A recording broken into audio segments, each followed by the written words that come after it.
この動画は、以上の提供でお送りいたします。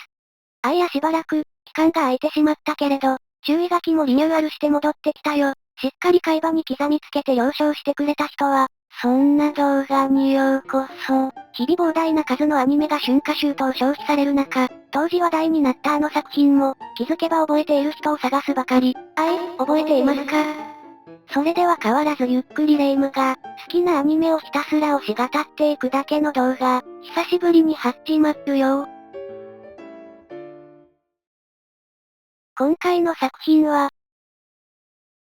自分と世界を見つめ直す時間、ハイバネ連盟。ハイバネ連盟は、2002年に放送された、全13話のテレビアニメだよ。ネットで見かける良いアニメ教えて、K の掲示板のスレッドで、おそらく1回は名前を見かけた人も多いんじゃないかな。ウプ主はそれがきっかけで見始めたアニメだよ。実際の本放送では、フジテレビでの深夜アニメ放送枠だったけど、地デジ以降の影響を受けて放送が飛び飛びになったり、放送環境がかなり劣悪だったようだね。それゆえリアルタイムで追っていた人たちよりは、その人たちの感想を見て、後から知った人たちの方が、ファン層の中では熱いかもしれない。これは完全なオリジナルアニメと見せかけて、実はイラストレーター兼漫画家、阿部義俊の同人誌、オールドホームのハイバネたち、が原作にあって、これを初期設定として新たに再構成されたのが、アニメ、ハイバネ連盟、なんだ。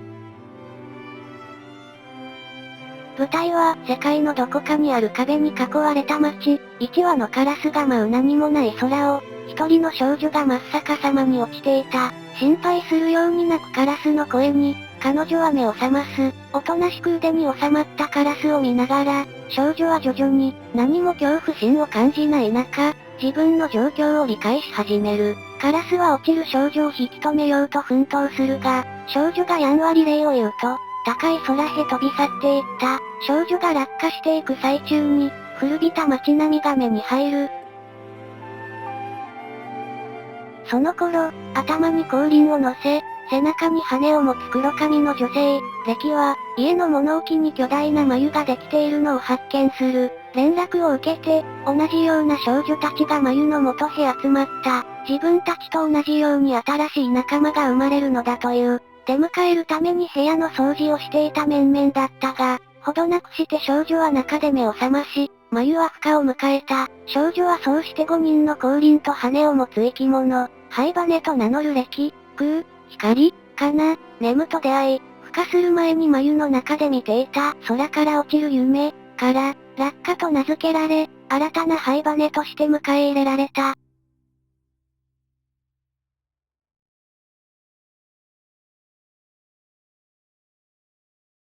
久々にわかりやすいあらすじだね。この、ハイバネ連盟は、見ての通り主人公落下が、ハイバネという、背中に灰色の羽を持つ人っぽい生き物として生まれ、その一員として、同じハイバネや、ハイバネでない普通の人間と、交流しながら生活を営んでいく物語になっていて、その穏やかに流れていく社会の営みの時間は、いわゆる日常系アニメの体感に近いかもしれないね。しかし、これはただのんびりとした雰囲気に、癒される話と勘違いしてはいけないよ。先に言っておくと、このアニメでは終盤まで全く、大それた世界を巻き込む事件は起きないし、壁の外から恐ろしいものがやってくるわけでもない。ただただ落下が、自分の住む家の住人を知り、自分の住む街を知り、周囲の人間を知り、自分のいる世界や自分自身について考える。実際にハイバネたちの存在に意味はあるのかとか、街を囲む壁は一体何なのか、とか、このアニメの世界観は明確に説明されることはなく、私たち視聴者も、主人公落下の人生を眺めながら、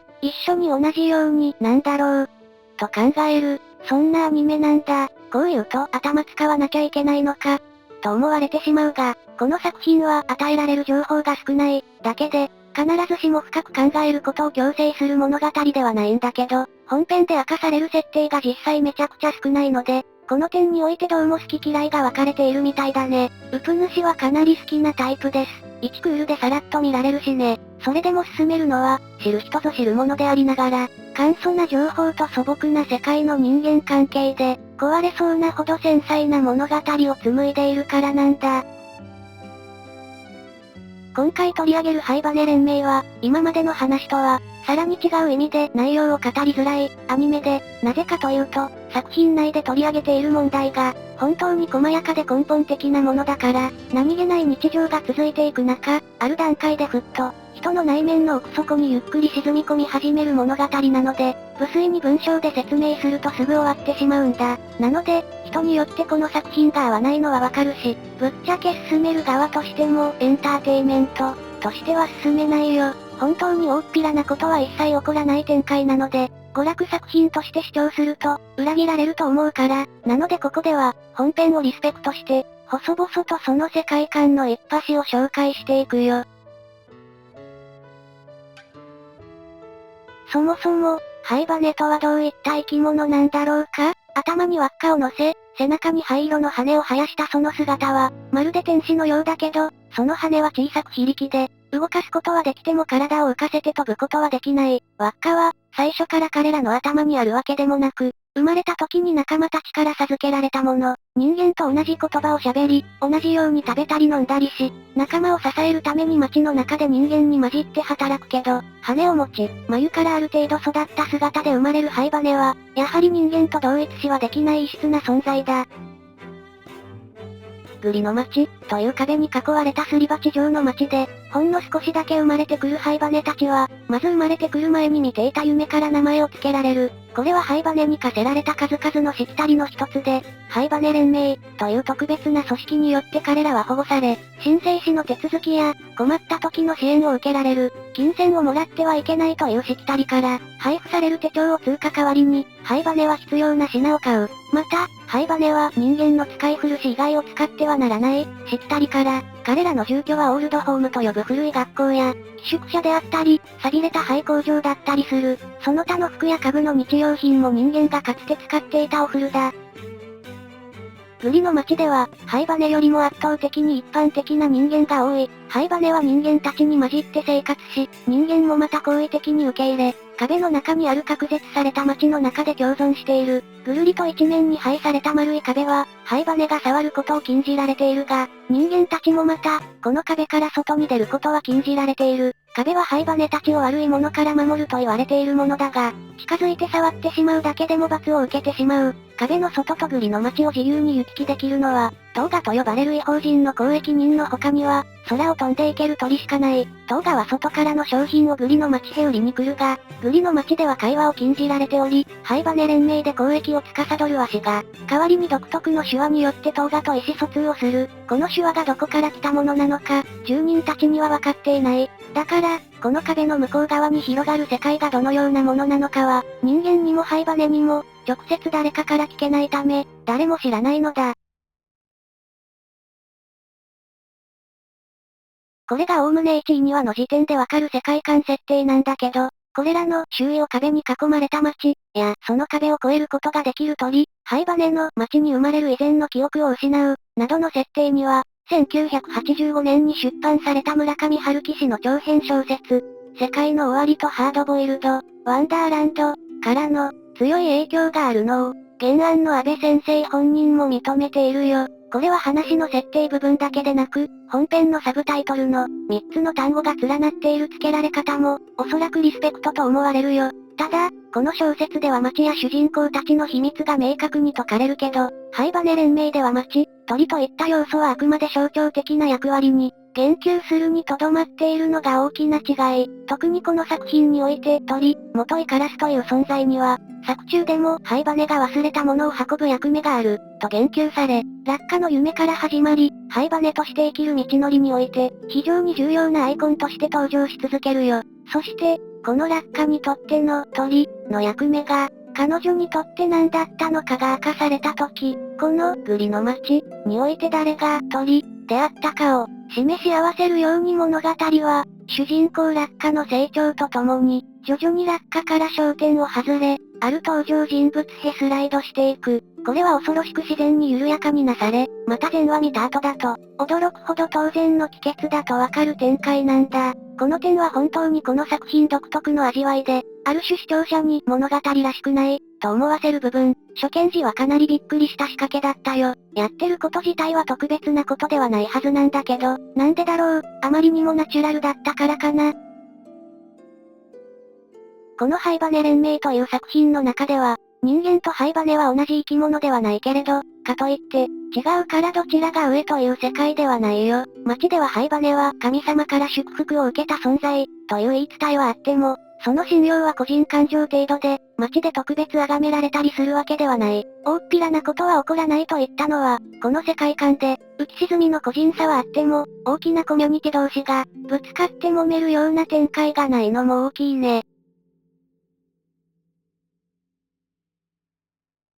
最初に、安倍義俊先生の同人誌が原案だと言ったけど、アニメ化に際して、キャラクター原案どころか、シリーズ構成と脚本も、安倍先生が担当しているよ。というのも、この灰羽連盟のプロデューサーの一人である、上田康之さんが、先生の同人誌を見て、これ、アニメにできないかなと先生に持ちかけたのがそもそもの企画のきっかけ。そして脚本とか書いたことない安倍先生に、書いてこいと言って書かせたのも上田康之さん。この上田 P と安倍先生のタッグ、コアな人ならピンとくる二人で、かの伝説的なカルト作、シリアルエクスペリメンツレインを発端とし、同じく二人が共著で漫画版を制作したニアアンダーセブン、安倍先生がキャラクター原案を務めたテクノライズ、など、知る人ぞ知るアニメタッグなのである。そして全く万人受け的なものを狙わないタッグなのである。この作品が地味に人を選ぶのも、仕方ないかもしれない。ちなみに今回の監督と諸友和志も、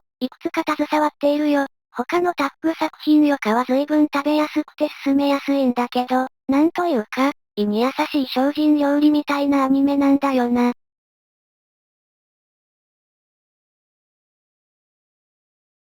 アニメに対する推しがじっくりことこと発散されたから、じゃあキャラについてでも話すか。この限りなく現実の日常に近い書かれ方のアニメにおいて、すでに見たことのある皆さんは、どのキャラがお気に入りですか？臆病だけど等身大の精神で物事に向き合う、主人公の落下？年少組から年長組まで束ねる、頼れるお姉さんの歴かな？光もいいよね。おっちょこちょいだけど頑張り屋さんで、かなは口が悪めで男勝りだけど、不器用ながらも励ましてくれるし、素直さで言うなら、空には振り回されても楽しく過ごせそう。でもネムみたいな、そっとサポートしてくれるお姉さんもいいよね。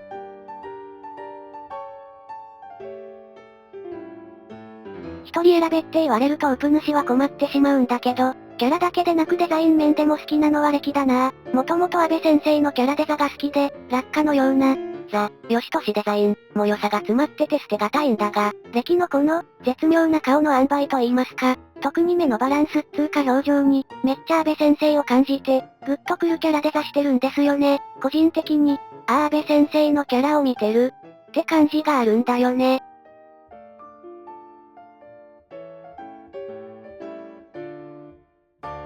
さて、絵について言及するなら、このアニメの背景についても語らなくっちゃ。灰羽連盟の美術は、意図的にサイドが抑えられた絵により、グリの街の牧歌的な風景や、古ぼけた建物の雰囲気を、時には登場人物たちの心情も乗せて、効果的に彩っているよ。作中の季節は後半になるにつれて冬に移行するけど、全体的にセピア寄りの画面はそれに応じて、うっすらとモノクローム寄りになっていくのも、作品の繊細さを形作っている背景の力だね。グリの街自体は、断片的な情報しかその歴史は明かされないし、街の景観も一部キャラの行動範囲内のみ映されるけど、終始一貫した背景美術の、アナロジーな空気感は、落下たちの暮らしに、美しいニュアンスを添えているよ。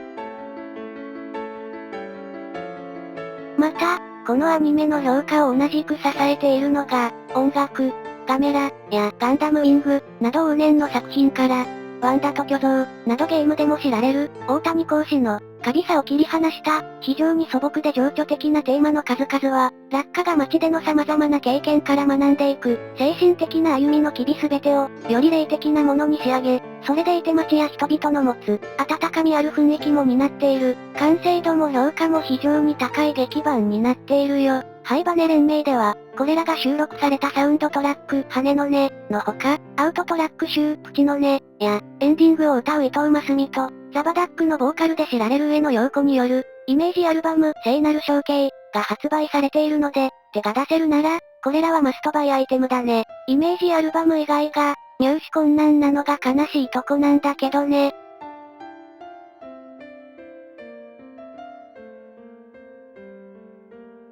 さあ、今回の推し語りは、短いけれどもあえてここまでとさせていただこう。声優さんの演技や、主要キャラたちのあれこれなどは、もちろん言ってしまいたい叫びはありますが、ここはぐっとこらえて、語らなければ伝えられないけど、この作品に関しては、語りすぎてはいけないアニメだからね。なので最後に、このアニメをまだ見ていない人々に送ります。個人的にこのデリケートな物語を楽しむ秘訣は、物語の枠があると思わずにキャラだけ追うこと。これはアニメに慣れていれば慣れているほどユニークなもので、このハイバネ連盟という作品は、本当にキャラの動線だけで、物語の一連の流れが構築されているので、逆に物語の全体像をはっきり捉えようとすると、戸惑いが強くなってしまう作品なんだ。だから下手にアニメ作品として見るよりは、ある実際の街の風景を映したドキュメントとして、見た方が良い作品なのかもしれない。とりあえずまずは深呼吸して、そんなに肩の力を入れず、あのハイバネの巣がある、不思議な世界へ埋没していただきたい。もし物語が響かなくても、それはあなたが幸せに生きてこれた証だし、もしこれが心に響いた人は、私と似たような人間かもしれません。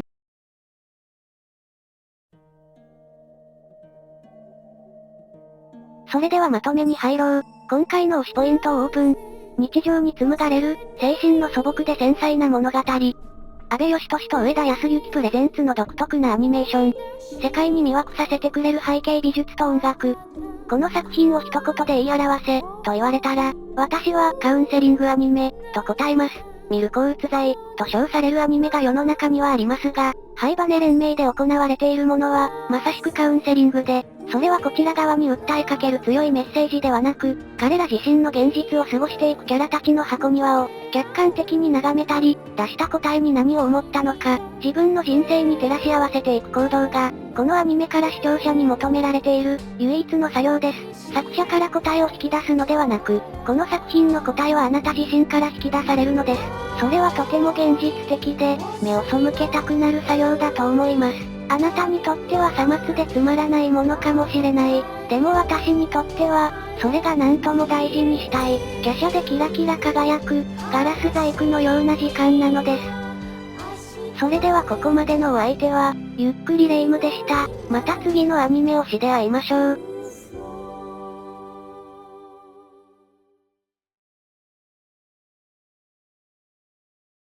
戦略、冬来たりて春を呼び、この夏が過ぎれば秋が来るのでしょう。どんなに世界の四季が巡ろうとも、この温室はいつでもバラが見頃です。世界の殻を破らねば、我らは生まれず死んでいく。あなたも世界の殻を破壊するために戦うのでしょうか？それとも、私を求めて戦うのでしょうか？